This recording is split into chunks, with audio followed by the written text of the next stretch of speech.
Okay, just some quick opening remarks. Obviously very proud of not only the guys, played well, all three sides of the ball, prepared well. Really pleased with the coaching staff, how they approached this, the the plan that they came up with on all three sides of the ball, and then the execution from the players. Attention, it was important to them. You could tell it was important to them. Georgia Southern's a tricky bunch. Never in my wildest dreams would I have guessed that we would beat them 44-0, shut them out because of what they do offensively. And defensively, they don't give up points like that very often. So overall, really proud of the guys. It was a good team win. Take some questions. Do you have anybody on your staff that had experience against that offense, or did you have any connection that helped you? No. Yeah, so we spent some time in the off season with some people that do it. Not going to mention anybody, but Tony went and saw a couple of people and came up with the plan and executed it pretty good. So very proud of him. He's done a great job since he's been here. And our defense is pretty motivated and excited. I'd say the leadership that we have on that side of the ball is showing, and hopefully will continue to as well.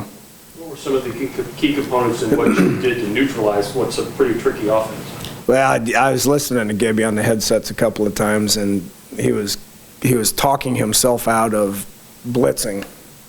Because that's our nature is the blitz and attack, and you can't do that against these guys. You got to sit back and you got to read your keys and understand what your assignment is and do what we ask you to do. So the guys bought into it. We got very smart senior leaders, guys with a lot of experience. The D line I doubt was credited with a lot of tackles, but they did a great job of holding gaps and holding double teams.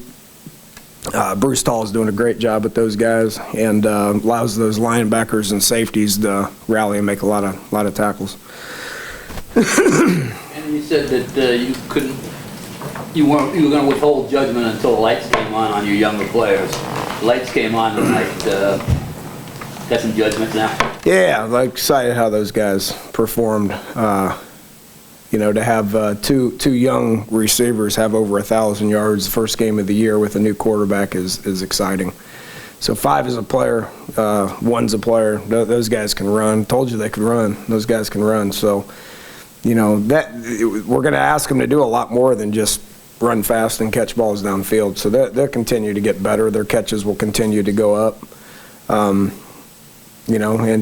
the timing aspect of it, I knew was going to be key. I was hoping we could get it together early. It looks to me like it was. He overthrew a couple of them. That's the timing aspect, the thing that only time can get you right. So we got something to build on. Defensively, certainly with Carl Joseph's performance, could you address 4 turnovers created by him? Yeah, I've never given anybody a game ball. I gave him one down there in the locker room. He's the inspirational leader of what we're doing. It's been fun to watch him mature and grow up.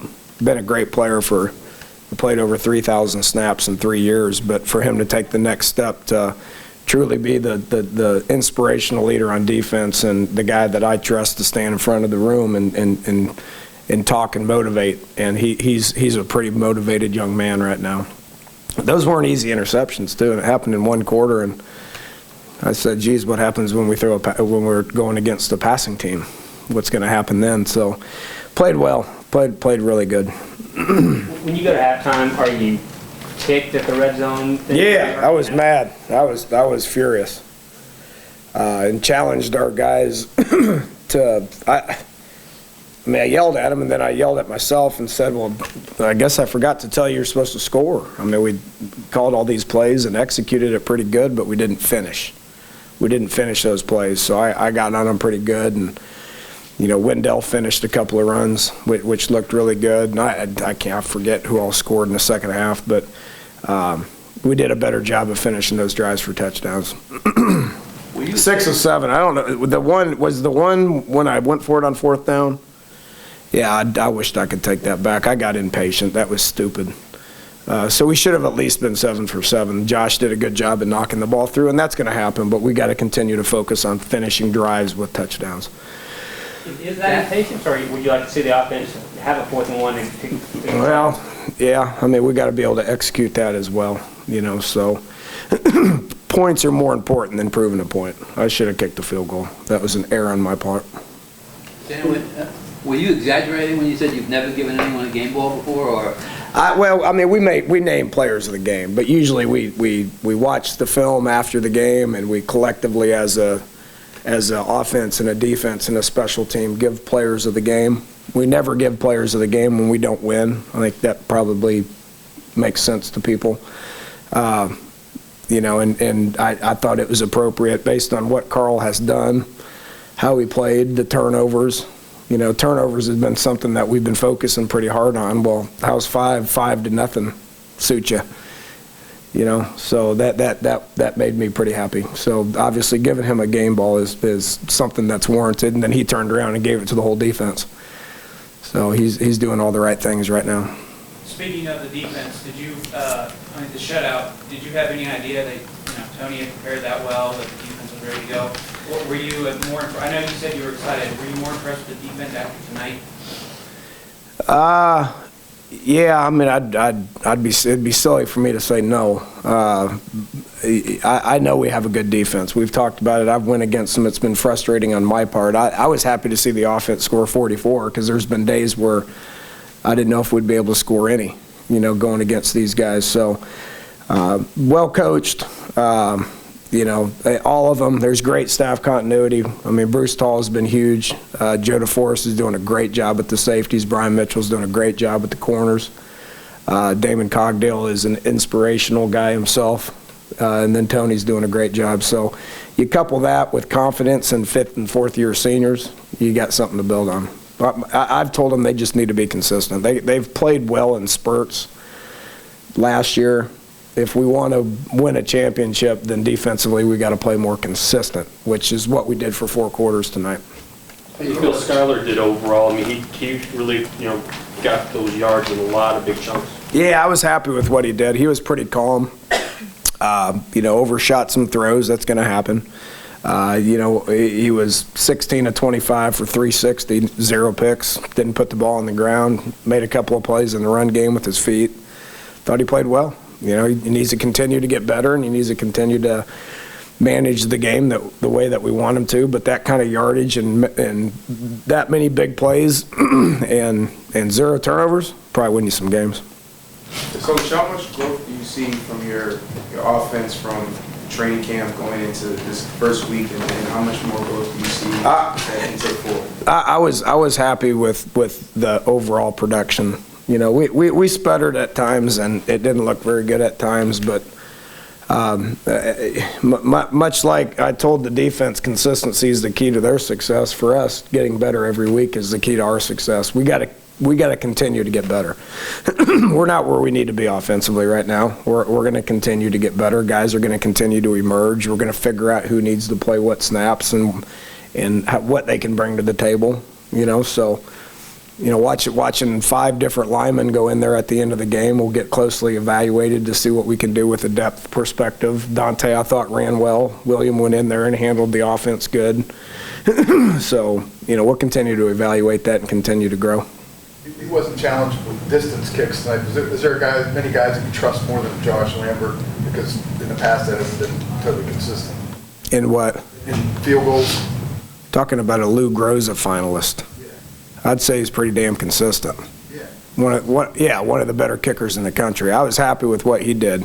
He fought a small injury at the beginning of camp and was slow getting started. And we were worried at one point. So for him to not go 3 for 3 and knock it through there was the Josh that I know. Jared Barber came out with an injury. Any idea? His shoulder popped out and he popped back in. He was tough. At that point, we didn't need to put him back in. Other than that, I think we're 100% clean, which was a concern coming out of this game. Talk about the improvement that you want to see in offense. Execution or getting in the right play or Timing in the pass game. Making the proper run games and putting the ball where we need to in the run game.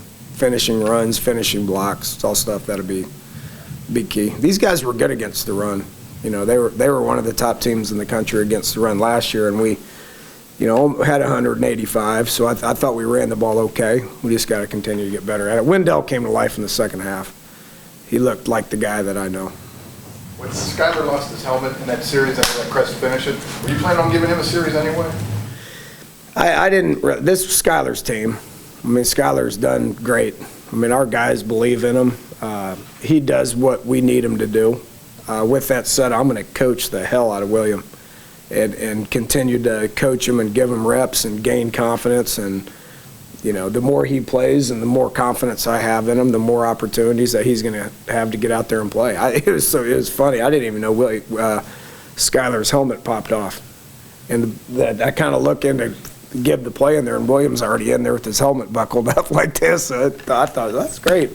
And then Skyler tapped me on the shoulder. I said, nah, you're good. And we just kept him in there. So he's going to continue to get better.